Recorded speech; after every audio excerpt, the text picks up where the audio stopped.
है, जनता नमक पे टैक्स देती है। आप टैक्स तो लेंगे लेकिन जनता को देंगे क्या? सोनिया गांधी गुस्सा हो जाती है, कहती है डोंट टॉक टू मी। राष्ट्रपति को राष्ट्रपति कह दिया गया और उस पर नाराजगी नहीं है।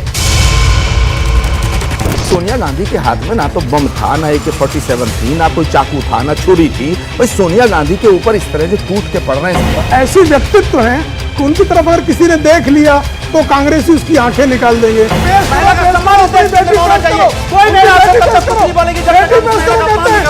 हिंदुस्तान की महिला है। आप देख रहे हैं ये देश है हमारा, अमीश देवगन के साथ।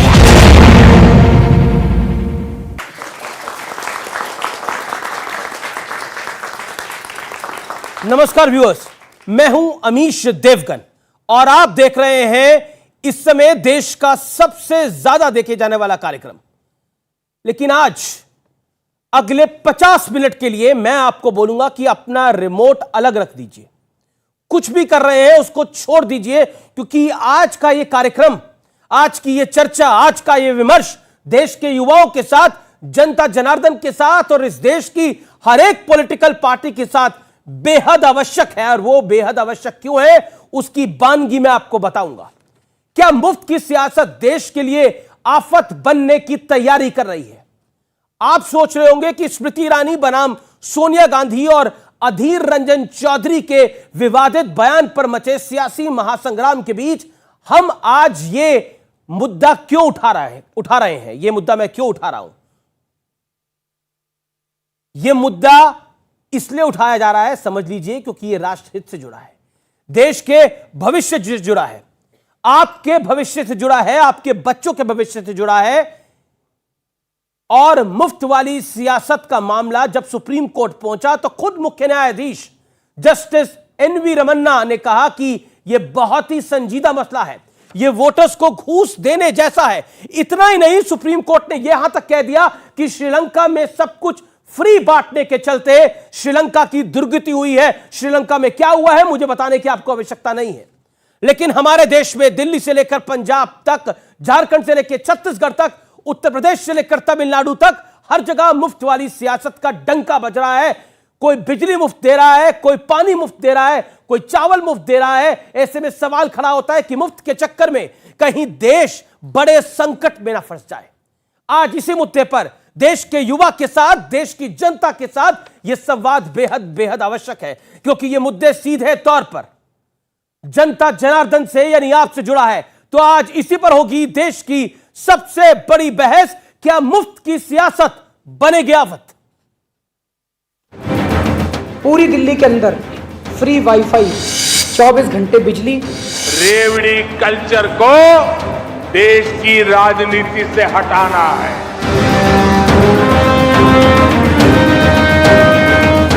ये राजनीति का फ्री ऑफर वाला दौर है। वोट दो, बिजली पानी मुफ्त हो।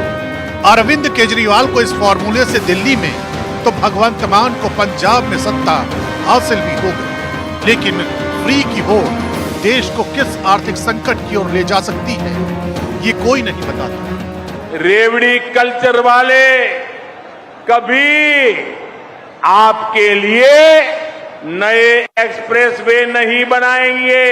रेवड़ी कल्चर वालों को लगता है कि जनता जनार्दन को मुफ्त की रेवड़ी बांटकर उन्हें खरीद लेंगे। देखो, जो फ्री की रेवड़ी जनता में बांटी जाए उसको प्रसाद कहते हैं, वो भगवान का प्रसाद होता है। हालांकि मुफ्त की राजनीति अब सबका पसंदीदा हथियार बन गया है। यूपी में बीजेपी और समाजवादी पार्टी ने दिल खोलकर ऐसे वादे किए। पश्चिम बंगाल में दीदी ने भी जमकर दांव खेला। आंध्र प्रदेश में जगन मोहन को भी इसका फायदा मिला, तो तमिलनाडु में स्टालिन भी दिल खोलकर मुफ्त वाला स्टॉल लगाए हुए। 300 यूनिट घरेलू बिजली फ्री होगी।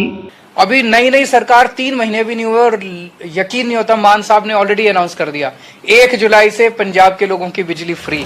लेकिन सवाल ये है, क्या भारत जैसी बड़ी आबादी वाला देश मुफ्त के सियासी फंडे को बचा सकता है, या फिर राजनीतिक दल आज के फायदे के लिए कल की मुसीबत को अनदेखा कर रहे हैं। आज इसी मुद्दे पर होगी एक सार्थक, तार्किक और सबसे सटीक चर्चा। मुफ्त की सियासत बनेगी आफत। तो आज के इस कार्यक्रम में मेरे साथ कई धुरंधर नेता जुड़ रहे हैं, लेकिन यह चर्चा देश के लिए बहुत महत्वपूर्ण है। हाल ही में आपने श्रीलंका का हाल देखा और सुप्रीम कोर्ट में जब सुनवाई हुई तो चीफ जस्टिस ने भी श्रीलंका का जिक्र किया। इसके क्या मायने हैं, लेकिन यह हफ्ता पूरा का पूरा राजनीतिक तौर पर बहुत जोरदार रहा है। सोनिया गांधी और स्मृति ईरानी में वाद विवाद भी हुआ है, या फिर कहें तो वो 3 मिनट का वाक युद्ध बड़ा जोरदार हुआ है। मेरे साथ बात करने के लिए, कांग्रेस का पक्ष रखने के लिए स्टूडियो में मौजूद है आचार्य प्रमोद कृष्णम, जिन्होंने स्मृति ईरानी को चेतावनी भी दी है। उनका अभिनंदन है, जोरदार तालियों से अभिनंदन करिए। मेरे साथ मौजूद है भारतीय जनता पार्टी की ओर से बीजेपी के कद्दावर नेता प्रवक्ता प्रेम शुक्ला, आपका भी अभिनंदन है, जोरदार तालियों से इनका स्वागत करिए। मेरे साथ जुड़ रहे हैं धुआंधार बैटिंग करने वाले, कभी ना चुप होने वाले अनुराग भदौरिया, उनका भी अभिनंदन है, समाजवादी पार्टी के प्रवक्ता हैं, नेता हैं। मेरे साथ जुड़ रहे हैं कुलदीप कुमार, लोकप्रिय विधायक है आम आदमी पार्टी के, उनका अभिनंदन है, जोरदार तालियों से अभिनंदन करिए कुलदीप कुमार का। मेरे साथ जुड़े हैं माधवानंद, प्रवक्ता जेडीयू के, उनका भी अभिनंदन है, जोरदार तालियों से अभिनंदन करिए।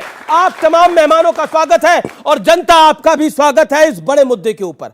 जब मैं इस मुद्दे को इंट्रोड्यूस कर रहा था तो आपके दिमाग में पहली बात क्या आ रही थी? अपना हाथ खड़ा करें और अपनी बात को रखें, क्योंकि क्या मुफ्त की सियासत देश के लिए आफत बनेगी? अपनी राय रखिए, हाथ खड़ा करिए और राय रखिए। आप हाथ खड़ा कर रहे हैं, बोलिए जी।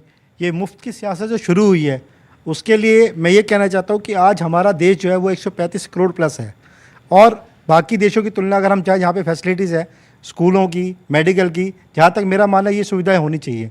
पर 135 करोड़ में आप हर चीज़ में अगर आप ये लॉलीपॉप्स देते हैं तो आने वाले देश में हमारा देश कहीं बहुत पीछे चला जाएगा और इसका नुकसान आने वाली पीढ़ियों को भुगतना पड़ेगा। आने वाली पीढ़ियों को भुगतना पड़ेगा। आज तो फ्री मिल जाएगा, लेकिन आने वाली पीढ़ियों को भुगतान करना पड़ेगा।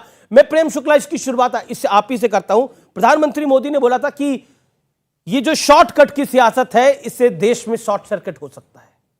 निश्चित तौर पर देखिए, आप खैरात तंत्र से अर्थतंत्र नहीं चला सकते। अर्थतंत्र के अपने नियम हैं। अब जैसे 2 प्रदेशों का मैं आपको उदाहरण देता हूं। पंजाब है, पंजाब में अगर 100 रुपए की आय हो रही है तो 53 रुपए कर्ज चुकाने में जा रहे हैं। अब उस पंजाब में अगर आप मुफ्त की बिजली दे रहे हैं, अगर उस पंजाब में आप लोगों को हर महिलाओं के लिए विशेष व्यवस्था कर रहे हैं खैरात बांटने की, और उसके बाद वहाँ के मुख्यमंत्री आदरणीय मान जी वो आकर प्रधानमंत्री जी से कहते कि हमें 50,000 करोड़ रुपए दे दीजिए। एक तरफ आपके पास अपने जो रिसोर्सेज हैं उन रिसोर्सेज में से आपको अर्थव्यवस्था को चुस्त दुरुस्त करने का आपके पास प्रबंध नहीं है। इसी तरह से राजस्थान देख लीजिए, 100 रुपए अगर आ रहे हैं तो 40 रुपए अशोक गहलोत जी की सरकार को कर्ज चुकाने में देने पड़ रहे हैं।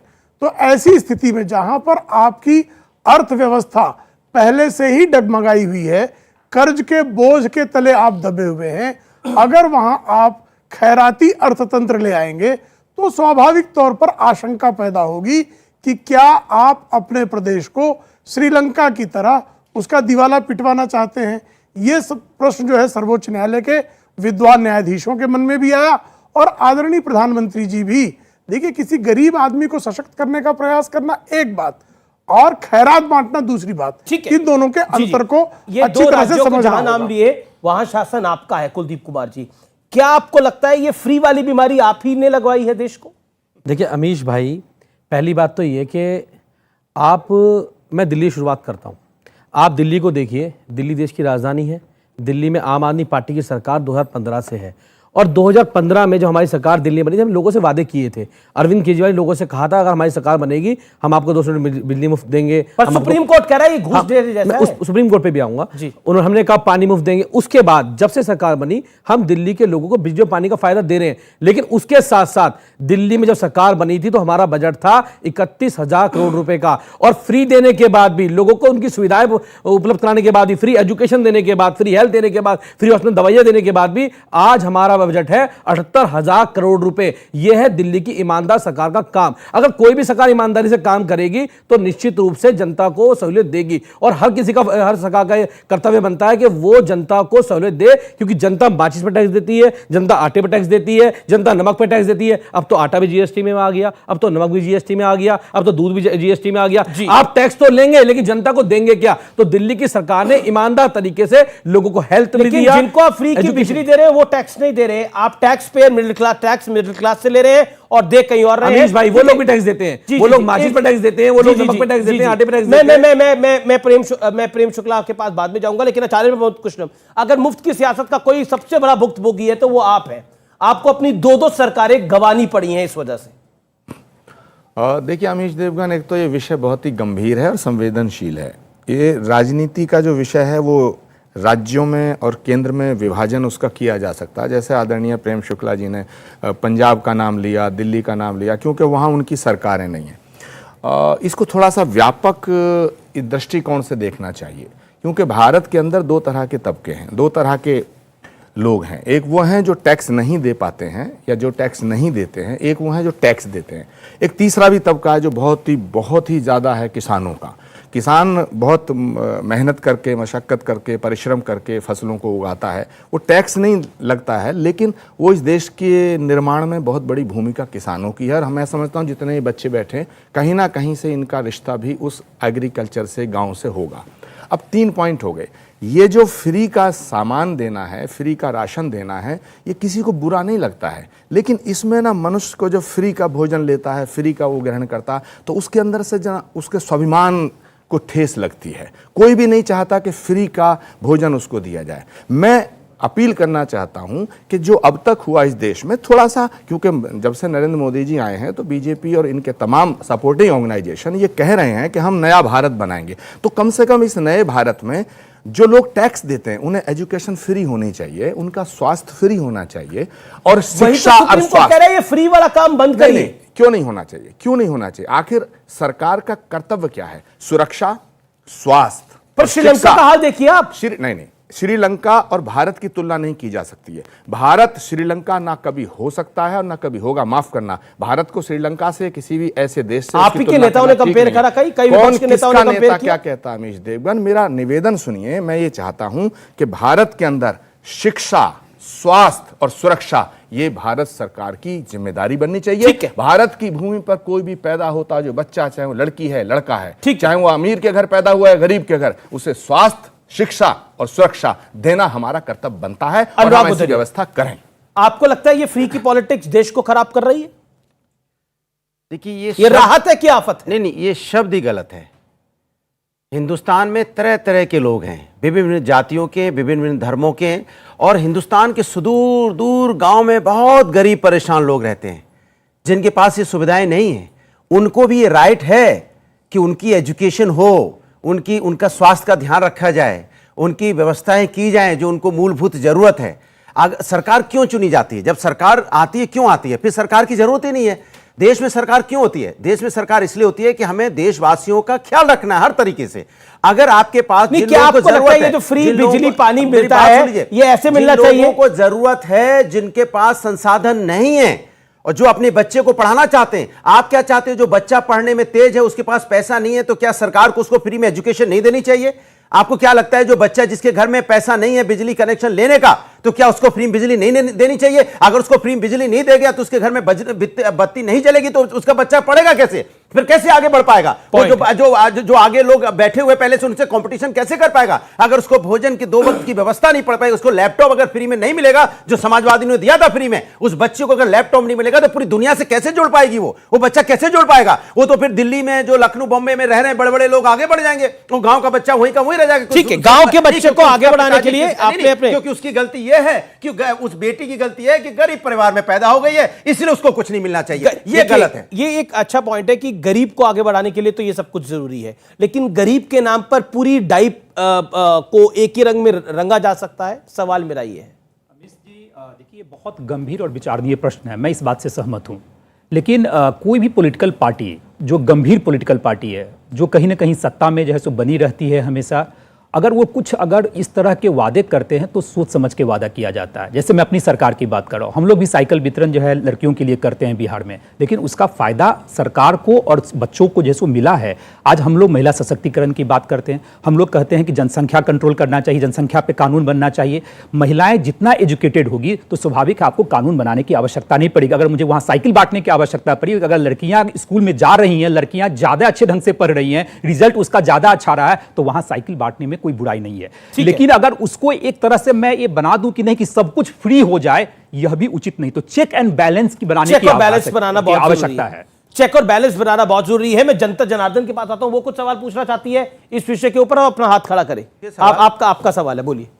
देखिए, मुफ्त की सियासत जो है शुरू की यहाँ पे देश में केजरीवाल साहब ने जी, और केजरीवाल साहब ने जो मुफ्त की सियासत की, मेरा कहने का मतलब ये है कि मुफ्त तो अच्छा किया, मुफ्त ना देके फायदा हुआ उनको, बहुत बड़ा प्रॉफिट हुआ उनको, तो फायदा हुआ, मतलब मुफ्त ना देके रोजगार, ये देश के लिए सही है, रोजगार देना चाहिए, इन बच्चों को शिक्षा मुफ्त देनी चाहिए। आप सहमत हैं इनकी बात से? मुफ्त शिक्षा देनी चाहिए, रोजगार देना चाहिए। अगर रोजगार होगा तो अपने आप चीज सब लोग खरीद लेंगे। देखिए कुलदीप जी, ये मतलब सीधा ये कह देना, भाई और बहनों मैं आपके लिए मुफ्त दे रहा हूं, क्या आपको लगता नहीं है कि इस देश के युवा को सुदृढ़ बनाना चाहिए कि ये कुछ कर सके आगे? बिल्कुल बनाना चाहिए। आज दिल्ली सरकार दिल्ली के स्कूलों के अंदर एजुकेशन फ्री दे रही है और वहां उनके साथ साथ उन्हें हैप्पीनेस कैरिकुलम सिखा रही है, बिजनेस ब्लास्टर बना रही है, एंटरप्रेन्योर बना रही है। बीजेपी कह रही है हैप्पीनेस क्लास कर रहे हैं या हैप्पीनेस क्लास का काम कर रहे हैं? आज तो पूरे देश में जो केजरीवाल शिक्षा का मॉडल है वो पूरे देश ने देखा। लेकिन दूसरी बात क्या है कि जब हम चुनाव से पहले को प्रॉमिस जनता से करते हैं, जैसे मोदी जी ने किया था 2014 में,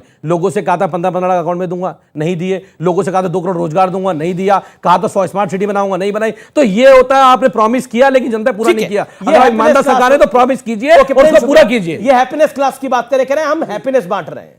हैप्पीनेस इतना बांट रहे हैं कि एक बोतल पे एक बोतल फ्री वाली भी स्कीम इनके पास है।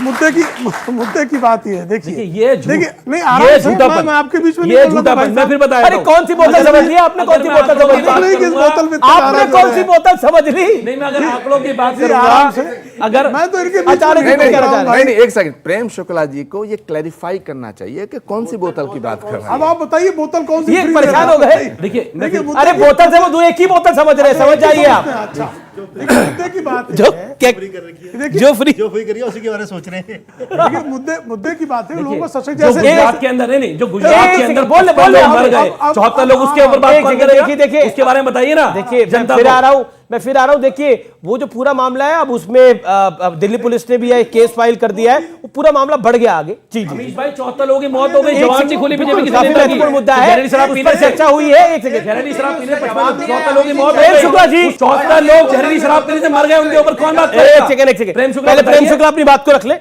ओके, आपने क्या बोतल की बात करी, सब बोलने लग गए। इतना चढ़ गई बोतल। देखिए, अरे आप गुजरात में है नहीं, छोड़िए आप फिर छोड़िए। अरे चीखना बंद कर देखिए। पांचों इस मुद्दे पर तो राजी है। देखिए, शिक्षा जैसे है तो शिक्षा लोगों की मुफ्त की व्यवस्था होनी, सरकारी शिक्षा सरकारी विद्यालयों में, महानगर पालिका के विद्यालय, जिला परिषद के विद्यालय लगभग सब राज्य में है। आदरणीय मोदी जी, जिनके यहाँ बिजली नहीं, जैसा अनुराग जी ने कहा, सौभाग्य योजना पहली बार 70 वर्षों में लोगों के यहाँ मुफ्त में बिजली कनेक्शन दिए गए। एलपीजी गैस कनेक्शन अमीरों ने सब्सिडी छोड़ी और गरीबों के घर में एलपीजी गैस कनेक्शन गए। अच्छा, आपने अब आप क्या कर रहे थे? आपने बोतल का नाम लिया, आपने बोतल का नाम लिया। बोतल वाली पॉलिटिक्स क्या है? वो कहते हैं हमें फंसाने की कोशिश हो रही है। अरे साहब, ये दशा है कि जो रेजिडेंट एरिया है, जहां आप शराब का पास नहीं कर सकते। और दूसरा, आदरणीय केजरीवाल जी, जब लोकपाल योजना थी, इनको आंकड़ा बता दे। आपको ठेके पता है भाई? ठेके की कितने बताइए, आंकड़ा बताइए। अरे सुनिए तो पहले, इन्होंने कहा था कि अगर किसी इलाके में शराब की नई दुकान तभी खुलेगी जब वहां की महिला समिति अनुमति देगी। ये कहा था कि नहीं कहा था? नहीं, एक आरोप आप पे लग रहा है कि एक तरफ आप फ्री की सियासत कर रहे हो, दूसरी तरफ आपने शराब ठेका की पॉलिसी को बड़ा इजी कर दिया है और वहां पर आप गलत काम कर रहे हो। आप पे आरोप लग रहा है शराब का स्कैम हो गया है दिल्ली के अंदर। तो एक तरफ फ्री बिजली पानी, दूसरी तरफ स्कैम। अमीश जी, देखिए पहली बीजेपी बात आरोप लगा रही है कि गुजरात के अंदर शराबबंदी है, सबको पता है। गुजरात ड्राई स्टेट है। दिल्ली की बात कर रहा हूं। एक मिनट मैं जवाब दे रहा हूं ना, दिल्ली की बात कर रहा हूं। दिल्ली पे देखिए जवाब तो लेना पड़ेगा ना अमीश भाई, ऐसे थोड़ी चलेगा। गुजरात के अंदर 74 लोगों की मौत हो गई, वहां तो शराबबंदी है। और गुजरात, अभी सुन लीजिए, गुजरात गवर्नमेंट ने लिख के दिया कि शराबबंदी से 15,000 करोड़ रुपए का हमें नुकसान होता है। 15,000 करोड़ रुपए किसके जेब में जा रहा है, पहली बात है। दूसरी बात है, इन्होंने कहा, मैंने जो सवाल पूछा, दिल्ली में एक तरफ फ्री बिजली पानी, दूसरी तरफ शराब का स्कैम, जो बीजेपी आरोप लगा रही है। 2000 ऐसी दुकानें थी जहां अवैध शराब बिकती थी, झुग्गी में, झोपड़ी में, जहां नकली शराब बिकती थी, जिससे लोगों की मौत होती थी। उन एक्साइज पॉलिसी लाके उन दुकानों को बंद किया गया। और आज दिल्ली के अंदर 2015 में दिल्ली के अंदर 848 ठेके थे। और मैं चैनल से कह रहा हूं, आपके चैनल पे, आज दिल्ली के अंदर 464 ठेके। मैं दावे से कह रहा हूं, चेक करा ले लोग। ठेके गिने आपने, झूठ का प्रोपगंडा बनाना। ठेके गिने आपने दिल्ली के 750 दुकानें रेसिडेंट एरिया में, बोतल गिन लिया आप लोगों ने, ठेके गिने कि नहीं गिने? और उसमें भी रेसिडेंट एरिया में, जहां पर नहीं देखे, स्कूल के बगल में, नमकीन की दुकान भी गली गली में। और चीफ सेक्रेटरी खुद कह रहा है कि साहब इनकी जांच करो। कौन कह रहा है? अरे चीफ सेक्रेटरी नहीं, सीबीआई को गुजरात भेजो ना। उनके दोषी ये लोग हैं। जब खड़े तो चीखेंगे चिल्लाएंगे, उनके दोस्त ये लोग हैं। दारू का माल पचा गए हैं जेल के दरवाजे पे दिया। ठीक है, वो कह रहे हैं आप जेल के दरवाजे पे खड़े हैं। प्रदीप कुमार एक सेकंड, वो कह रहे हैं आप जेल के दरवाजे पे खड़े हैं, अभी खूब चीखेंगे चिल्लाएंगे। केजरीवाल कह रहे सिसोदिया जेल जाएंगे, केजरीवाल तो साइन करते नहीं है, बेचारे सिसोदिया जेल जाएंगे। भ्रष्टाचार साबित नहीं कर पाए, 2 हेल्थ मिशन के जेल में है। और अभी भी कहता हूं, हम जेल से डरने वाले नहीं है तुम्हारी ना, जेल जाने वाले हो, डरने क्या बात है? मैं आपको, आप इतना भ्रष्टाचार कर रहे हैं, भेजिए ना। अभी गए हुए हैं। मैं क्या कह रहा हूं, भाजपा के भ्रष्टाचार की बहुत रहेगी। जेल की बात आई तो मुझे जवाब देना पड़ेगा। अरे बेशर्म है, लोगों नहीं लेते आप, इतने बेशर्म है, इतने बेईमान है, इतने बदकार है कि जेल में जाने के बाद शांत। देखिए आचार्य जी, जेल की बात आई तो मुझे अभी हाल ही में जो सोनिया जी से और राहुल जी से लगातार पूछताछ हुई, उसका ख्याल आया। आप लोग भी कह रहे हैं कि एजेंसियों का दुरुपयोग हो रहा है, लेकिन इसी बीच आपके एक वरिष्ठ नेता ने राष्ट्रपति द्रौपदी मुर्मू जी को राष्ट्रपत्नी कह दिया, और जिसके कारण सदन में बहुत बड़ा बवाल हो गया। स्मृति ईरानी जी भी बहुत नाराज हो गई। क्या कहना चाहते हैं आप? देखिए अमीश देवगन, एक तो ये बहस, और आपने भी स्मृति जी को चेतावनी दे डाली। बहस बहुत अच्छी शुरू की थी आपने कि फ्री में क्या मिल रहा है, क्या मिलना चाहिए ना मिलना चाहिए। और बहस जो है शराब के ठेकों पे आकर के लड़ाई और महाभारत के युद्ध में तब्दील हो गई। और ये बात बिल्कुल ठीक है, ये बात बिल्कुल ठीक है अमीश देवगन जी, कि गुजरात में शराबबंदी देश की आज़ादी के बाद से है, और वहाँ पर जहरीली शराब से इतने लोगों का मरना ये देश के लिए बहुत ही बड़ा कलंक की बात है। चाहे सरकार बीजेपी की हो, चाहे सरकार कांग्रेस की हो, चाहे आम आदमी पार्टी की हो, जहाँ शराब पी करके, जहरीली शराब पी के लोग उस स्टेट में जहाँ शराब बंदी है, तो ये सवाल तो खड़ा होता है, नंबर 1। नंबर 2, अब आपने बात की राष्ट्रपति महोदया की। देखिए भारत के अंदर राष्ट्रपति का जो पद है ये सर्वोच्च पद है, संवैधानिक दृष्टिकोण से सर्वोच्च पद है। राष्ट्रपति महोदया के विषय में जो भी टिप्पणी की गई है, चाहे वो हमारे नेता ने की या किसी और कोई पार्टी का नेता ने करी और किसी ने नहीं, मैं कह रहा हूं कभी भी की गई हो, आज से पहले, आज के बाद में। इस देश के अंदर पॉलिटिकल पार्टीज के अंदर ऐसे सब पार्टियों में नेता हैं जो इस तरह की टिप्पणियां करते हैं। मैं इन टिप्पणियों का विरोध करता हूं, मैं विरोध करता हूं। अधीर रंजन चौधरी जी ने जो कहा है राष्ट्रपति महोदया के लिए, वो बिल्कुल गलत है और वो देश को बुरा लगा है, मुझे भी बुरा लगा है। हमारी पार्टी के बहुत से नेता हैं जिन्होंने पार्टी के भीतर भी इस बात को उठाया, मगर जो सोनिया जी के साथ बर्ताव हो रहा है वो ठीक नहीं है। पार्लियामेंट के अंदर सोनिया गांधी सबसे सीनियर लीडर्स में से एक हैं, और अगर वो किसी से बात कर रही हैं और उनके ऊपर सारे के सारे सत्ताधारी दल के मेंबर पार्लियामेंट, मिनिस्टर्स टूट पड़ते हैं, तो मुझे लगता है ये एक सवाल उठता है, और ऐसा नहीं होना चाहिए। सोनिया गांधी उस परिवार से ताल्लुक रखती हैं जिस परिवार ने इस देश को कई दशक नेतृत्व दिया है, और सोनिया जी ने जब से इस देश में ब्याह करके आई हैं, उन्होंने इस देश की मर्यादा का, गरिमा का, संस्कारों का और संस्कृति का निर्वहन किया है, मैं दावे के साथ कह सकता हूं। इसलिए सोनिया गांधी पे इस तरह का हमला बिल्कुल उचित नहीं। जवाब सोनिया गांधी पर कोई हमला नहीं हुआ। आदरणीय स्मृति ईरानी जी जब वो रमा देवी जी से बात कर रही थी, उस समय उन्होंने पूछा can I help you, can I help you हमला, may I help you, may I help you हमला होता है। मैंने सोनिया गांधी जो हैं वो ऐसी व्यक्तित्व हैं कि उनकी तरफ अगर किसी ने देख लिया तो कांग्रेसी उसकी आंखें निकाल देंगे, किसी ने उंगली दिखा दी उसके हाथ तोड़ देंगे, किसी ने कुछ। अरे भाई, आप लोग आदरणीय स्मृति ईरानी को क्या क्या नहीं कहा कांग्रेसियों ने, आदरणीय राष्ट्रपति जी को अभी उनको कहा इविल फोर्स, इनके एमबी पाटिल, इविल फोर्स यानी वो अशुभ है, अमंगल है, दुष्ट है। उसके बाद कह दिया कठपुतली है।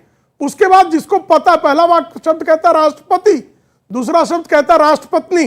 तो वनवासी समाज की महिला आज सर्वोच्च संवैधानिक पद पर पहुंच गई, तो जो इटली वालों की आरती उतारते हैं उनको इतनी पीड़ा होने क्या कारण है भाई, इतना अपमान करने क्या कारण? उतारिए आरती आप। लेकिन हमारे वनवासी समाज की कोई महिला जाती है तो उसको जो है अभिनंदन करने का आप में जो है सौहार्द नहीं है, तो गरियाइए तो मत, अपमानित तो मत कीजिए। अच्छा, आचार्य जी की बारी। देखिए, प्रेम शुक्ला जी ने मेरी बात को बहुत ही अपने तरीके से तोड़ मरोड़ के पेश कर कोई दिया। नहीं तोड़ा भाई और साहब। मैं कुछ नहीं तोड़ा मैं तो प्रेम शुक्ला जी के बीच में नहीं बोला, मेरी आदत ही नहीं किसी के बीच में बोलने की। मेरी बात सुनिए, इस देश में कांग्रेस पार्टी ने भी बहुत सी महिलाओं को आगे बढ़ाया है, जिसमें प्रतिभा पाटिल भी महिला थी जो राष्ट्रपति बनी। प्रश्न ये नहीं है कि कांग्रेस की राष्ट्रपति बनी है या बीजेपी की। आदिवासी महिला हैं तो बिल्कुल सम्मान है, लेकिन अगर आदिवासी वो नहीं होती तो भी देश के सर्वोच्च पद पर आसीन है। मैं कहता हूं कि उनके सम्मान में यदि किसी व्यक्ति ने भी टिप्पणी की है गलत, तो मैं उसका विरोध कर रहा हूं। वक्त ब्रेक का है, आप देखते रहिए, ये देश है हमारा।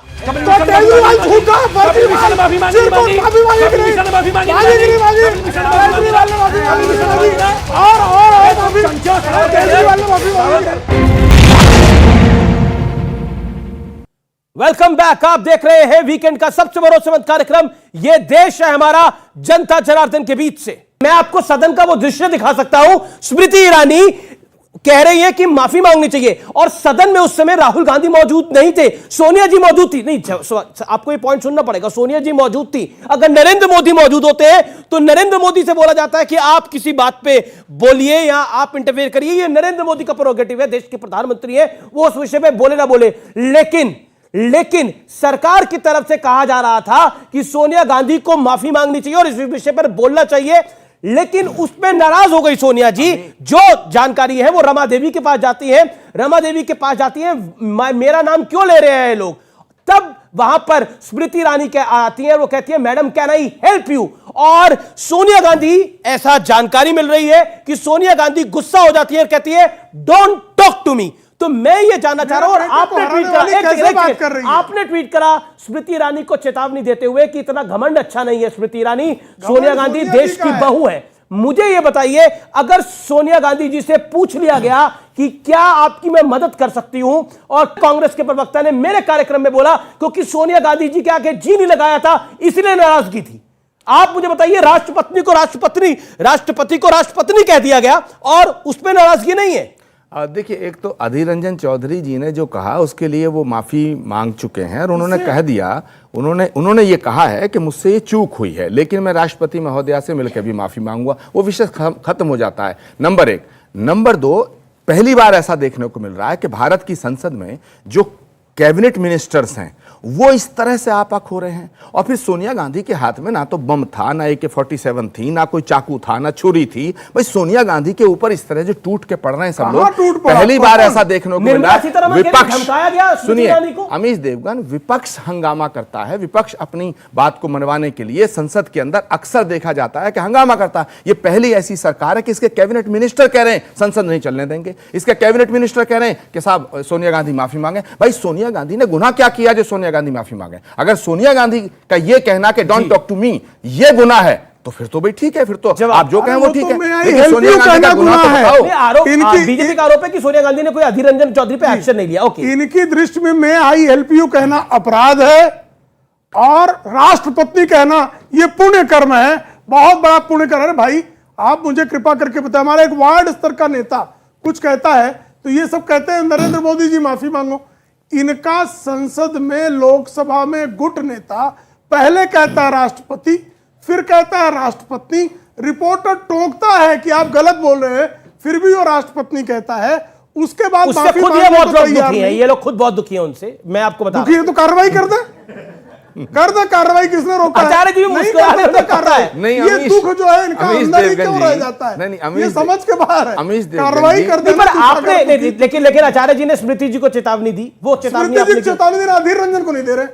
देखिए इनका ना कि एक महिला को जो है ये चेतावनी स्मृति दे रहे जी को चेतावनी क्यों? क्योंकि उसने अमेठी से राहुल गांधी को चुनाव हरा दिया। क्या क्या स्मृति ईरानी से इसलिए खींचे क्योंकि उसने अमेठी में आपके सर्वोच्च नेता को चुनाव हराया है, क्योंकि ऐसा प्रतीत हो रहा है कि एक पर्सनल खुंदक है स्मृति ईरानी के साथ। एक तो बड़ी मजेदार बात यह है कि जो सवाल प्रेम शुक्ला जी के मन में उत्पन्न हुआ वही अमीश देवगन के मन में उत्पन्न हुआ कि सबके मन में आता है। उनको चुनौती इसलिए दी जा रही ये है। दर्शकों के मन में भी सवाल है यही। ये इनके मन स्मृति- में भी सवाल होगा है। सुनिए, स्मृति ईरानी जी को मैंने कोई गलत बात नहीं कही। मैंने ये कहा है कि स्मृति ईरानी जी सत्ता के घमंड अच्छा नहीं होता। दुश्मन की, ये वो देश है, दुश्मन की बहू बेटियों का भी सम्मान हमारे यहाँ होता है। इसलिए अगर सोनिया गांधी से आप ये डिमांड कर रहे हैं कि साहब अधीर रंजन चौधरी की बात के लिए सोनिया गांधी माफी मांगे, तो मैंने इसलिए कहा है कि सोनिया गांधी इस भारत ठीक है, की मैं बहू अनुराग है भदौरिया भाई। को लेकर वो आता हूं। विदेश की बेटी जरूर है, अनुराग इटली की भदौरिया, बेटी है, लेकिन इस पूरे बहू विवाद भारत को की है। आपने देखा, और क्या भारत आपको के लगता अंदर है कि सुसंस्कृत ये विवाद और अवॉइड हो बहूओं सकता था? का सम्मान होता है। मैंने ये कहा। जो शब्दों का इस्तेमाल हुआ, जो अधीर रंजन चौधरी जी ने बोला, वाक्य गलत है। और देश की राष्ट्रपति जी के बारे में क्यों, किसी भी महिला के बारे में इस तरह का शब्दों का इस्तेमाल नहीं होना चाहिए। वो क्यों नहीं ये बोल रहे हैं? किसी भी महिला के बारे में नहीं होना चाहिए। सवाल चूंकि वो भारतीय जनता पार्टी ने सपोर्ट किया था इसलिए, अरे राष्ट्रपति जी के लिए तो आप कर ही नहीं सकते। मैं कहता हूं किसी महिला के लिए नहीं कर सकते आप। ये क्यों नहीं आप बोलते आप? दूसरी बात, सवाल ये उठता है कि जब पार्लियामेंट के अंदर में पार्लियामेंट सदन, ईरानी के लिए क्या शब्दों का अरे मेरी प्रयोग बात किया सुनिए याद है ना। आपको? अरे मैं क्या कहा मालूम है? संजय किसी निरुपम भी नाचने महिला वाली के कह लिए गए मैंने थे, बोल दिया। याद अरे है आपको? अब स्मृति ऐसे जी तो के लिए बहुत क्या मैं शब्द- गिना दूं, नहीं, फिर बीजेपी गिनाइए के ना। नेता ने क्या क्या क्या कहा? बोला था, क्या कहा? क्या कहा वो बता देंगे क्या क्या नहीं, आप बोला था बताइए ना। कांग्रेस के नेता के आप लिए। बताइए, आपने अरे, बोला, आप बताइए। अब क्या मैं कहा? बोल दूंगा ना। अभी नहीं अभी कहा। बोल रहा हूं, सुन लो, बोल रहा हूं, याद अब करना रुक जाओ, पड़ता है। बोल रहा हूं, अब बोल रहा हूं, रुक जाओ। बताइए। आपके एक हैं मंत्री बने कैबिनेट के उत्तर प्रदेश में, नाम याद है उनको? हाँ बताइए। शंकर सिंह, क्या उदय, आपको तो पता मैं ही नाम नहीं। बता रहा हूँ, उदय, मैं बना, अरे उनका नाम दयाशंकर सिंह। उदय शंकर कोई मंत्री नहीं है। सुना, दयाशंकर सिंह अच्छा, कैबिनेट दयाशंकर। मंत्री हैं। दयाशंकर सिंह, उन्होंने क्या एक पूर्व मुख्यमंत्री के बारे में बोला था, याद है आपको? और उसने क्या कहा था? अरे याद मैं है? जो पूछा, उसने क्या कहा याद है? फिर महिलाओं को क्या, महिलाओं ने कैसी बातें करो, उसने क्या कहा था, उसने क्या कहा था? महिलाओं के सम्मान की बात नहीं करोगे, महिलाओं के सम्मान की बात नहीं करोगे। अगर महिला, मैं कहता हूं कोई महिला मुझे कुछ कह देगी, मैं पलट के जवाब नहीं दूंगा, मैं गारंटी कहता हूं आपसे। महिला का सम्मान इस देश के अंदर होना चाहिए। कोई महिला आपसे तब तक कुछ नहीं बोलेगी जब तक आप महिला का सम्मान नहीं करोगे। ये हिंदुस्तान की महिला है। अनुराग भदौरिया बहुत चर्चा कर रहे थे अभी नारी के सम्मान में, लेकिन इनके बहुत बड़े नेता हैं आजम खान। उन्होंने जयप्रदा का चुनाव के अंदर इनरवियर की चर्चा कर दी थी जयप्रदा की। ये इनके नेता है आजम खान। और सुनिए सुनिए, पूरा सुनना पड़ेगा, पूरा सुनना पड़ेगा, पूरा सुनना पड़ेगा अनुराग भदौरिया। और समाजवादी पार्टी के प्रवक्ता यहां ज्ञान दे रहे हैं, पूरा ज्ञान दे रहे हैं कि महिलाओं का पूरा सम्मान करना चाहिए। आप बोल रहे हैं आप इतने व्याकुल को हो रहे सम्मान हैं, करते हैं, इनकी तरह इतने दलित व्याकुल बच्ची को क्यों हो रहे राष्ट्र हैं? अंतिम संस्कार इतने पेट्रोल डाल व्याकुल के क्यों हो रहे हैं? करते हैं। सवाल बीजेपी के सवाल नेता सवाल बोले किसी का नहीं है? एक भी। क्या महिलाओं बात के कर रहे हैं ऊपर आप? सवाल है, राष्ट्रपति द्रौपदी मुर्मू के लिए जो बोला उस पर किसी का सवाल है, स्मृति ईरानी सोनिया गांधी जी पर किसी का सवाल है, तो हाथ खड़ा करे पूछे। दलित बच्ची के साथ जी, अन्याय हुआ, रात सवाल। के अंधेरे में पेट्रोल डाल के अंतिम संस्कार कर दिया, उसका भी सवाल पूछिए। रिजर्वेशन को लेके जिस तरीके से चीजें शुरू हुई थी, आज फ्यूचर में उसकी वजह से कई बच्चे जो अच्छा पढ़ाई करते, नंबर लाते हैं, वो एग्जाम्स नहीं क्लियर करने के बाद भी जॉब नहीं पा पाते। आज तो आप फ्री की चीजें दे देंगे, लेकिन फ्यूचर में श्रीलंका में क्या हुआ? आप कह रहे श्रीलंका इंडिया एक जैसा नहीं है, आप क्या गारंटी दे रहे हैं कि कल इंडिया ऐसा नहीं बनेगा? पॉइंट, बड़ा अच्छा सवाल है, जोरदार तालियां, सवाल जोरदार तालियां। नहीं देखा है। आज आप फ्री की चीजें दो, गरीब बच्चे को पूरा हक है, सबको एजुकेशन, हेल्थ, सबका हक है, लेकिन क्या आप ये गारंटी दे सकते हैं कि आज जो हमारे पास अर्थव्यवस्था है वो कभी बिगड़ेगी नहीं? कल को हम फ्यूचर जनरेशन है, हमें वो उठाना पड़ेगा। बड़ा अच्छा सवाल है। और मैं बताता हूं इनका जो पॉइंट है, जैसे रिजर्वेशन होती है उसके अंदर एक चेकलिस्ट होती है, फ्री का सामान बांटने में भी पॉलिटिक्स में एक चेकलिस्ट होनी चाहिए। जवाब सही सवाल आपने उठाया है, और आपको डंके की चोट पे बोलना चाहिए था। ये जो बीजेपी सरकार है, ये अन्याय करती है हम लोगों के साथ में। इसने हम लोगों को इनको जो बोलना बोलेंगे, हम लोगों को रोजगार दे देती। आज आप लोगों को रोजगार दे देती तो शायद इस चीज की जरूरत ही नहीं पड़ती। ये ना रोजगार देने की बात करती है, ना महंगाई की बात करती है। जी जी, लास्ट टाइम भी मैं इस डिबेट पे आई थी, हाँ। और आपने रोजगार पे बात उठाई थी, और रोजगार हमें जहां चाहिए वहां मिल रहा है। बात एक सेकंड, अरे तो बीजेपी, आपको मिल रहा है, समाजवादी औरों को पार्टी, तो नहीं मिल रहा है। कांग्रेस। सवाल सुनिए ना सर, आप कह रहे एक जनता सेकंड। को क्या पूछना चाहिए? जनता पूछ रही है, जनता आपको वोट के जरिए जवाब भी दे रही है। नहीं, रोजगार अभी यूपी में जवाब मिला है आपको, अभी लोकसभा में कितनी सीटें आई है? मैं आपको बताऊं सर, हम युवाओं को रोजगार जहां चाहिए वहां मिलता है। आप चाहते बीजेपी की तरफ हो जाए, आप बार बार बोलते हैं बीजेपी बीजेपी बीजेपी, वो है नहीं उनकी तरफ, लेकिन आप इतने व्याकुल हो जाते हैं जैसे जैसे जैसे शिवपाल यादव बीजेपी नहीं जा रहे, लेकिन आप कह रहे हैं चले जाओ चले जाओ चले जाओ चले जाओ चले जाओ। यही है आपकी कहानी। शिवपाल यादव बीजेपी नहीं जाना चाहते, लेकिन कहते हैं सम्मान जहां मिलता है जाओ जाओ जाओ। ओके, सीधा आता हूं क्योंकि बहुत बड़ी चर्चा हुई और बार बार ये कहा गया कि ये ऑडियंस जो है ये बीजेपी की तरफ की बात कर रही है। प्रेम शुक्ला, ये ऑडियंस भी आपकी है और ऐसा आरोप लग रहा है। दूसरा आरोप ये लगता है कि ईडी भी आपकी है, तीसरा आरोप लगता है कि सीबीआई भी आपकी है। तो क्या क्या है आपका, ये बता दीजिए। पूरा भारत हमारा है, पूरा भारत देश हमारा है, वो हमारे ही लोग हैं सब। अब लोगों को देखिए, हर किसी को जो है, अब कह रहे शिवपाल भी आपके हो गए। अब ये शिवपाल जी हमारे हैं, ये भेज रहे हैं बार बार, चाचा भी हमारे हैं। कुछ दिन आजम खान को ना कह दें कि हमारे हैं। आचार्य जी, अब मैं आपका रुख करता हूं। आचार्य जी, ये फ्री की पॉलिटिक्स की जब बात होती है तो हम नहीं करते, ये तो फलाना दूसरा करता है। जब ईडी की बात नहीं होती है तो कहा जाता है ये भी बीजेपी करती है, सीबीआई की बात होती है तब भी बीजेपी करती है। लेकिन अब तो ये हो गया कि नेताओं को भी बीजेपी मैनेज करके चल रही है। कांग्रेस में कहा जाता है गुलाम नबी आजाद को मैनेज कर रखा है, फलाने जी को मैनेज कर रखा है, सपा में कहा जा रहा है शिवपाल को मैनेज कर रखा है। अगर बीजेपी सब पॉलिटिकल पार्टी भी मैनेज कर रही है तो फिर क्या हो रहा है? मतलब ईडी सीबीआई ये बहुत बड़ी एजेंसी हैं, इनके प्रति देश को इन पे विश्वास है। पर आचार्य जी, भारतीय जनता पार्टी से मैं कहना चाहता हूं कि ईडी और 50 करोड़ रुपए कैश निकले हैं ना ममता बनर्जी के मंत्री के पास, आया ना। भारतीय जनता पार्टी अगर छापा नहीं डलता घरों पर तो निकलते कैसे? डालो ना प्रभु, जवाब इधर भी डालो उधर भी डालो, एक तरफ क्यों डालते हो? अरे जिसकी इधर भी डालो, 50 करोड़ का दुख है निकला, वो ठीक है। सोनिया जी का दुख है। मैं कह रहा हूं कि बीजेपी के नेता के घर में जब ईडी जाएगी तो कितना निकलेगा ये तो बाद में पता चलेगा। भेजा जाता है ना, जाना कहाँ है? शांत हो जाएं, तोता को सिखा के शांत हो जाएं, शांत हो जाएं, बीजेपी का घर छोड़ देना है, शांत हो जाएं, शांत हो जाएं। जब आप देख रहे हैं, सिर्फ नेशनल हेराल्ड का एक आपको उदाहरण देता हूं। केस कब बना? हमने आरोप लगाए लोगों ने, 2012 में मजिस्ट्रेट कोर्ट गए, मजिस्ट्रेट कोर्ट ने ऑर्डर दिया, ये हाई कोर्ट में रिलीफ मांगने गए, हाई कोर्ट ने रिलीफ नहीं दिया, सुप्रीम कोर्ट में मैटर क्वैश कराने गए, सुप्रीम कोर्ट ने इनको रिलीफ नहीं दिया। उसके बाद में सोनिया गांधी से पूछताछ नहीं होनी चाहिए क्या? सवाल पैदा होता है कि अगर 50 करोड़ रुपए अगर पकड़े जाते हैं पार्थ चटर्जी के मित्र के घर से, तो उसके लिए भाजपा के लोगों को गिरफ्तार कर लेंगे। ये नया कानून बनेगा इस देश में। ये कानून तो नहीं बन सकता ना। सत्येंद्र जैन के पास से अगर माल निकले तो आदेश गुप्ता को पकड़ लेंगे आप, ऐसा नियम बनाएंगे। ये नया कानून, नया संविधान इस तरह से बनेगा। भाई माल निकला ना, तभी तो अभी तक क्यों नहीं जेल से छूटे? अभी तक क्यों नहीं जेल से छूटे? क्यों नहीं बेल हुई? अगर सत्येंद्र जैन बिल्कुल पाक साफ थे और इनकी ईडी की गिरफ्तारी गलत थी, ईडी ने गलत कार्रवाई कर ली थी, तो उनको कोर्ट से अभी तक तो बेल मिल जाती। कितने दिन हो गए सत्येंद्र जैन को जेल में? आज भी सत्येंद्र जैन को कितने दिन हो गए जेल में? आज भी हाउस एवेन्यू कोर्ट ने ईडी को फटकार लगाई है कि जिस कंपनी, सुन लीजिए पहले, बेल मिली है कि नहीं मिली? सत्येंद्र बोलना है भाजपा नहीं, सत्येंद्र जैन को बेल मिली कि नहीं मिली? मेरी बात बता देता हूं। हाँ बताइए बताइए, कितने दिन से जेल में? 150 एमएलए के ऊपर सीबीआई, दिल्ली पुलिस, ईडी ने मिलकर कार्रवाई करी। 150 में से 150 एमएलए ने क्या क्या किया? एक ने अपनी बीवी को कटवाया था। अरे सुन लीजिए, बीवी को अमीश भाई आप भी बोलेंगे तो डिबेट फिर मेरे को बुलाया, आप भी बोलिए, सुन लीजिए ना क्या रहा उसमें जिसकी आप बात कर रहे हो, उस केस का जिसकी आपने बात की अभी, क्या रहा उस केस का?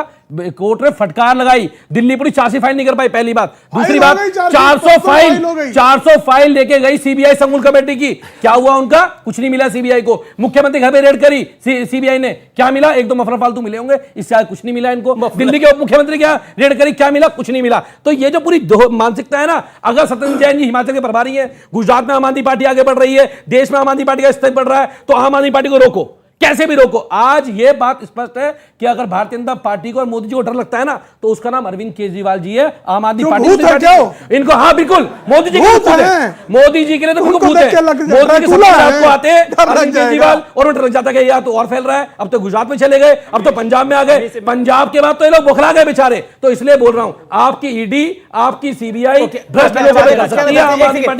पहले माधवानंद बोले, माधवानंद काफी आचार्य जी का बड़ा सम्मान और अनुराग भाई का भी है, लेकिन इन लोगों ने जिन बातों का जिक्र किया, इससे तो ऐसा प्रतीत होता है कि ईडी को भी चेक एंड बैलेंस बनाना चाहिए कि अगर कांग्रेस के लोग ने अपराध किया है या कोई भ्रष्टाचार किया तो वहां पकड़ो, तो हम लोग को भी पकड़ लो। ऐसा नहीं, यानी ऐसा चेक एंड बैलेंस बनाने की ईडी की जरूरत नहीं है। जो अगर ये करप्शन हुआ है, जहां करप्शन हुआ है, आप लोग स्कूल कॉलेज में एग्जाम देते हैं, देते होंगे, किस किसने एग्जाम दिए अपने स्कूल कॉलेज में? मैंने भी दिए भाई, इन सब में किसी ने नहीं दिए लग रहा है। अरे किसने अपने स्कूल और कॉलेज में एग्जाम दिए भाई? हाथ खड़ा करे वो अपना। आचार्य जी आपने भी दिए होंगे एग्जाम, तो मैं बोल भी दूंगा तो मानोगे थोड़े? नहीं, अरे क्यों नहीं मानेंगे? देखिए हम सब ने दिए हैं एग्जाम। मैं एक सवाल पूछता हूं, जिसने भी एग्जाम दिए हो उनसे, मैं मैडम आपसे सवाल पूछता हूं। एक आप खड़े होइए। एक मैडम एक बात बताइए कि एग्जाम आप दे रही हैं और आपके बगल वाले बच्चे ने चीटिंग करी और वो पकड़ा गया, तो आपका पेपर भी छीन लेना चाहिए? छीन लेते थे लोग, ऐसा करते थे। 5 लोगों को अगर हो जाते थे तो पूरा क्लास बुक हो जाता था। अच्छा, आपके स्कूल में ऐसा होता था? और आप में होता था। जी, आपके यहाँ पर आपके देखिए, पहले तो this is not ethically right कि जिसने चीटिंग नहीं करी उसका पेपर ले ले। दूसरी चीज देखिए, मेरे हिसाब से ईडी एक अथॉरिटी है, वो बेवकूफ नहीं है जो किसी के भी यहाँ जाके छापे मार लेगी। कोई पॉइंट होता है जिसकी वजह से ईडी को वहां जाना पड़ता है। आपने बोला कि अगर कोई बच्चा चीटिंग कर रहा है उसको टीचर आएगा पकड़ लेगा, लेकिन टीचर ने इसको पकड़ लिया, पीछे बच्चा बैठा भी चीटिंग कर रहा था, उसकी तरफ देखा ही नहीं, आगे से ही चले गए। हो गया सबका हो गया, पकड़ लिया। अरे उसको भी पकड़ना है जो पीछे बैठा था। तो ये जो पीछे बैठे बीजेपी के लोग हैं, ये उसको तो पकड़ ले रहे हैं, पीछे वाले को छोड़ दे रहे हैं। लगता है आप परिवार वालों के स्कूलों में ही पढ़े हैं सारे, जहाँ पे टीचर रिश्तेदार होते थे। हमारे यहाँ तो टीचर के बच्चे रिश्तेदार नहीं होते थे। ये परिवारवादी स्कूल में स्कूलों में टीचर के रिश्तेदार होते थे। आचार्य जी आप अपनी बात रखना जा रहे थे, अपनी बात को रखिए आप। देखिए, ईडी का, सीबीआई का जो सम्मान है ना और विश्वास उनके प्रति, उन संस्थाओं के, वो 8 सालों में गिरा है। इसमें मैं कहूँ, आप कहो, मानो मत मानो, ये विषय नहीं है। मैं जो कह रहा हूँ उस पर मैं अपनी बात पे अडिग हूँ। दूसरी बात, मैंने ये नहीं कहा कि ईडी किसी के घर जाकर के जबरदस्ती पकड़ लाए। मैंने कहा इन 8 सालों में एक भी बीजेपी के नेता के घर के दरवाजे पर दस्तक नहीं दी, तो क्या देश के अंदर जितने भाजपाई हैं वो सब दूध के धुले हैं? तीसरा पॉइंट, अमीश देवगन बार बार उठ रहा है सवाल के उसे 50 करोड़ मिल गया, उसको 20 करोड़ मिल गया। सत्ता जब बदलेगी तो बताएंगे तुम्हें हम कि किस किस के घर में क्या क्या मिलेगा। जब सत्ता बदलेगी, धमकी नहीं है, सत्ता जब बदलेगी तो बता देंगे, बताएंगे, हम भी बताएंगे। हमने 8 सालों में जो धमकियों से कुछ नहीं होगा, न नौमन तेल होगा न राधा नाचेगी। अब ये जो इनकी दशा है, अगली बार वायनाड से भी भाग जाएं युवराज तो किसी को आश्चर्य नहीं होना चाहिए। प्रेम शुक्ला आपसे जवाब ले। कुलदीप जी ने एक बड़ा अच्छा पॉइंट रखा, उन्होंने बोला नरेंद्र मोदी जी अरविंद केजरीवाल से डरते हैं, इसीलिए ये सब कुछ हो रहा है और हम लगातार जीत रहे हैं। 5 राज्यों में भी चुनाव हुआ तो ये जीते हैं। पंजाब आप देख लीजिए, जहां जहां भाजपा खिलाफ लड़े हैं जमानत जब्त हो गई है। ये जीते कहां जमानत जब्त हुई है? दिल्ली में ये कांग्रेस को हराए हैं, पंजाब में कांग्रेस को हराए हैं, उत्तर प्रदेश में इनकी जमानतें जब्त हो गई, उत्तराखंड में इनका अध्यक्ष भाग गया चुनाव खत्म होने के बाद, गोवा में इनकी जमानतें जब्त हो गई, महाराष्ट्र में इनकी जमानतें जब्त हो गई। कहां इनकी जमानत बची साहब जहां भाजपा से लड़े? सब कुछ फ्री डिक्लेयर करने के बाद भी, सब कुछ सवाल सुनिए ना, सब कुछ फ्री डिक्लेयर करने के बाद भी यूपी में आपकी जमानत जब्त हुई और यूपी के अंदर बीजेपी ने बड़े मैंडेट के साथ फिर सरकार बनाई। 5 राज्यों का चुनाव हुआ जिसमें एक में आप कांग्रेस को हरा के आए, बाकी 4 राज्यों में बीजेपी आई और आपको लग रहा है अरविंद केजरीवाल से मोदी जी डर रहे हैं। ऐसा क्यों? आपकी ऐसी भावना क्यों है? देखिए, ये डरने डराने वाली मात्र 10 साल 8 साल पुरानी हमारी आम आदमी पार्टी है और 10 साल के अंदर 2 बड़े राज्यों में, दिल्ली देश की राजधानी, पंजाब के अंदर हमारी सरकार है और उसके साथ साथ 10 राज्यसभा में हमारे एमपी हैं, मेंबर पार्लियामेंट। अब की बार इन्होंने कहा बीजेपी नहीं हारती। सिंगरौली के अंदर चुनाव हुआ मध्य प्रदेश में, मेयर कौन हारा? बीजेपी का हारा, नहीं हारा? आप बता दीजिए, बीजेपी के मेयर को हराया। दूसरी बात, अब इनको पता है आपके गुजरात में आपने बोला कि आपके 10 राज्यसभा में सांसद है। हाँ बिल्कुल है। और आपके लोकसभा में कितने सांसद है? लोकसभा में नहीं है, लोकसभा में एक नहीं, और बीजेपी डर रही है। हाँ बिल्कुल डर, क्यों नहीं डरेगी बीजेपी? 303 सीटों दिल्ली के अंदर 1 मिनट, तो फिर के अंदर बीजेपी के पे एक आरोप गलत है कि बीजेपी की हिटलरशाही है। 8 साल कितने साल लगे बीजेपी को सत्ता? मैंने पूछी ना, आपने खुद ही बेनकाब कर दिया। अब इनके पास कहने के लिए कुछ नहीं है। दरअसल भ्रष्टाचारी भारतीय जनता पार्टी में आदरणीय नरेंद्र मोदी जी के सुशासन और उनका करप्शन के प्रति जीरो टॉलरेंस का है। भ्रष्टाचारी एक सेकंड, सब नहीं बोलेंगे। अभी आपने एक इंपॉर्टेंट पॉइंट रखा, आपने एक इंपॉर्टेंट पॉइंट रखा कि बीजेपी को कितने साल लगे सत्ता में आने के लिए। ये एक सवाल पूछा गया यहाँ पर कि बीजेपी को कितने साल लगे, और ऐसा माना जा रहा है कि शायद बीजेपी 2014 में ही सत्ता में आई है। लेकिन शायद बीजेपी का इतिहास जिन लोगों ने पढ़ा नहीं है, जनसंघ के बारे में जिन्होंने नहीं पढ़ा, उनको जरूर पढ़ लेना चाहिए, क्योंकि जनसंघ बहुत पुराने जमाने से है और बहुत पुराने वक्त से है, कई वर्ष पुराने से है। और जब 75 के अंदर इमरजेंसी लगी थी और 77 में इंदिराजीत चुनाव हारी थी, तो जनता पार्टी की सरकार बनी थी जिसमें जनसंघ भी भागीदार था।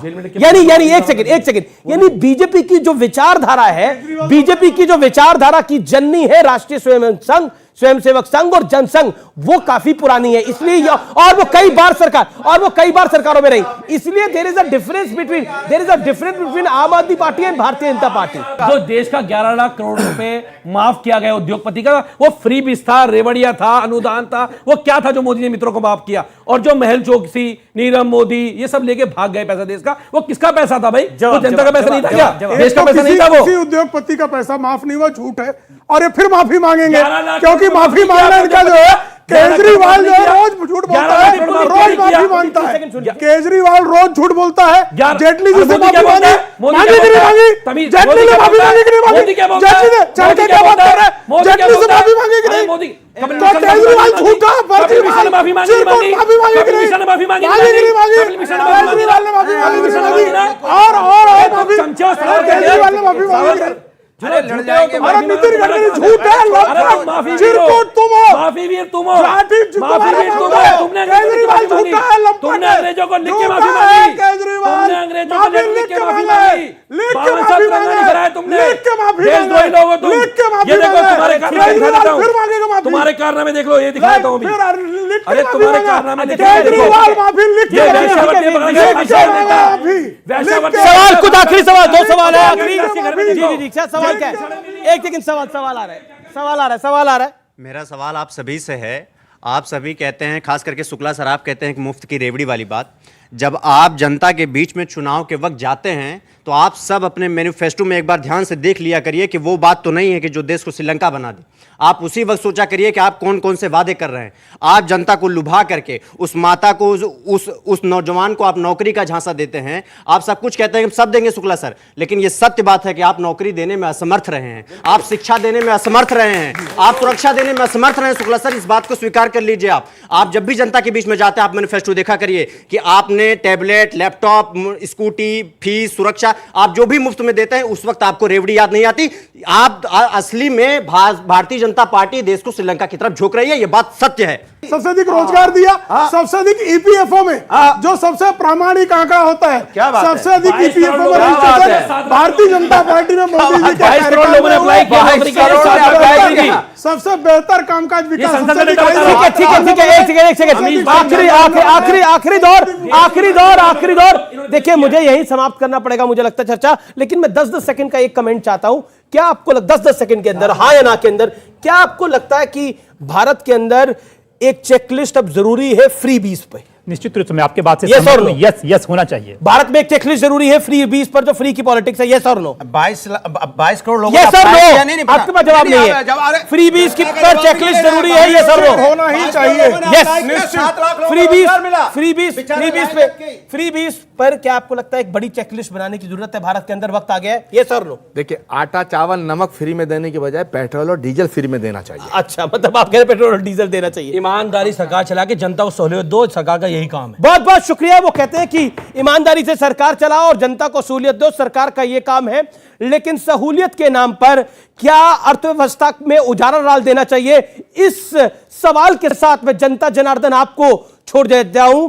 फिलहाल इस खास कार्यक्रम में इतना ही। जय हिंद, वंदे मातरम, नमस्कार।